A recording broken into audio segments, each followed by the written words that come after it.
Quel matériel Montessori offrir à un enfant? Bonjour et bienvenue dans cette vidéo, je suis Victoria du site Enfance Positive et aujourd'hui je vous parle de la salle de jeu de mes enfants pour répondre à la question de Julie qui me demande quel est le matériel Montessori idéal pour offrir à son enfant à une occasion particulière, que ce soit Noël, un anniversaire ou autre. Alors, c'est une question que je trouve très intéressante et finalement qu'on me pose assez régulièrement. Voilà, quel matériel Montessori je pourrais offrir à mon enfant, etc. Je réponds en général d'une façon, comment dire, un peu provocatrice peut-être. Mais voilà, je m'adresse à vous, mesdames, et je vais vous poser une question. Comment est-ce que vous réagiriez si votre conjoint ou votre conjointe vous offrait pour votre anniversaire ou pour Noël un aspirateur?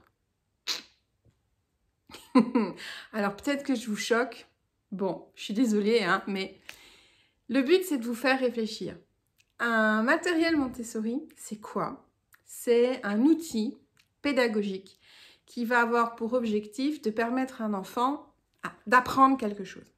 Donc, on est vraiment ici sur l'essence même du matériel Montessori, c'est d'apprendre quelque chose. L'idée d'un cadeau, quand même, si on réfléchit 5 minutes, c'est de faire plaisir. Quand on offre quelque chose à quelqu'un, c'est pour lui faire plaisir. Alors, si la façon la plus évidente de faire plaisir à votre enfant, c'est de lui acheter, je sais pas moi, le jeu de la banque, les perles dorées, matériel Montessori qui va permettre de travailler le système décimal et qui va permettre de faire les 4 opérations de façon concrète. Voilà, si rien ne peut faire plus plaisir à votre enfant que ça, parce que son kiff ultime dans la vie en ce moment, c'est de faire des additions, pourquoi pas? Pourquoi pas? Mais ce que je veux dire par là, et ma provoque un peu tout à l'heure, l'objectif c'était de vous faire réfléchir sur ça. Qu'est-ce qui fait plaisir à un enfant? Qu'est-ce qui ferait le plus plaisir à un enfant? Et est-ce que le matériel Montessori en question est ce qui lui ferait le plus plaisir? Si c'est oui, ma foi, bon, pourquoi pas, comme d'habitude, si vous me connaissez et que vous me lisez régulièrement ou que vous regardez mes vidéos, vous savez que je ne suis pas tout noir ou tout blanc et que la vie, elle est faite de nuances. Donc voilà, pourquoi pas si un enfant, effectivement, est passionné par quelque chose. Mais si je tourne cette vidéo dans la salle de jeu de ma fille avec en fond ce que vous voyez là, donc voilà, ces jouets préférés qui sont installés comme ça sur l'étagère pour qu'elle puisse jouer facilement avec, c'est pour pas que vous oubliez que le plus important c'est de leur faire plaisir et que ok, le matériel Montessori ça coûte cher, j'en ai bien conscience, mais que ce n'est pas une raison pour en faire le cadeau lors d'une occasion particulière. Voilà, si ça lui fait super méga plaisir, pourquoi pas, mais sinon, c'est du supplément. C'est quelque part nous, en tant qu'adultes, qui faisons cette démarche de proposer à l'enfant du matériel Montessori pour mieux apprendre.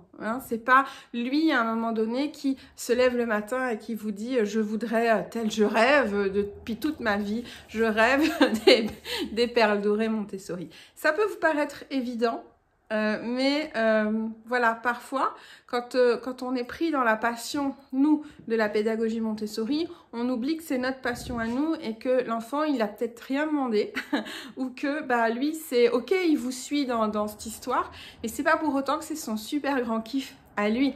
Donc, la pédagogie Montessori, c'est ce qu'elle nous demande, c'est de partir de l'enfant, de le mettre lui au centre, de quoi lui il a envie, qu'est-ce que lui il aime faire, observez-le jouer, vers quoi est-ce qu'il va instinctivement, directement, qu'est-ce qu'il fait avec ses jeux, et c'est ça qui vous permettra de savoir ce qu'il faut lui acheter comme cadeau et si éventuellement du matériel Montessori pourrait faire l'affaire. Voilà, comme d'habitude, l'objectif c'est le discernement, la réflexion, l'analyse et pas foncer parce qu'il y a un truc qui est à la mode, s'il vous plaît.